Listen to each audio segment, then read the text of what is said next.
Кыю ул авыл тормышының атрибуты гына түгел, кайбер авыл җирлекләре өчен ул бердән-бер су чыганагы булып тора. Матур табигатькә бай булган, җиләк-җимешләргә мул булган, Кукмара районында урнашкан Кызыл Октябрь дигән авыл бар.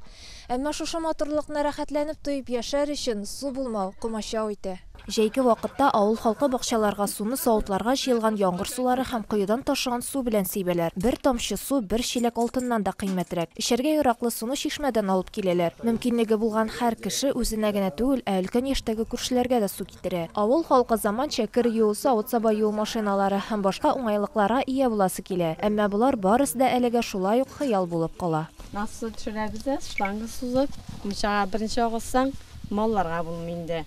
Малларга агылсаң, мунчага булмый. Без агылсак инде күршеләргә булмый. Беренче көнне без агылсак, икенче көнне күршеләр агыза инде. Бездә зур малларның ике семьяда гына калды инде, ике хуҗалыкта гына сыерлар бар аларның. Калганнарыбызда зур маллар юк. Су булмаудан да инде ул су җитмәүлектерне. Вак маллар бар, үрдәкләр, чебиләр, рансы инде күркәләр, казар алабыз икән. Алар менә шушы яңгыр яуган суларда, кайда шушындый лужалар җыелса рәхәтләнәләр. Бездә алар өчен дә су юк. Не то что үзебезгә генә аларга да юк, кырылыкта вообще юк инде ул дигәндәй. Кешеләр килә, монда коралар, кызсыналар, гымбаядә, җилеккәдә кызыгып китәләр. Эх, монда урнашырга, монда яшәргә дип.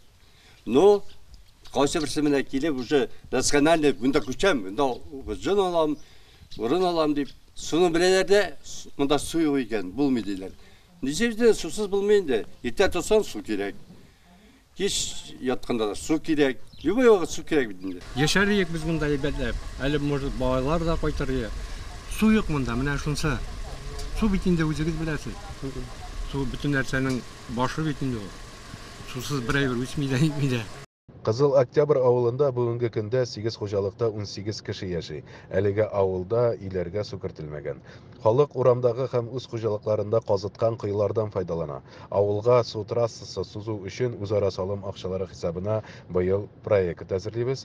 Киләчәктә шушы проект ярдәмендә программалар аша авыл сулы булыр дип өметләнеп калабыз. Бүгенге көндә авылда 14 хуҗалыкта 23 кеше яши. Красный Октябрь авылының киләчәге турыдан-туры су белән бәйле. Су яшәү чыганагы. Су булса авылда тормышта була. Адилә Шакирова, Руслан Мөбарәк, Шамарат Сабирҗанов, Татарстан яңалыклары.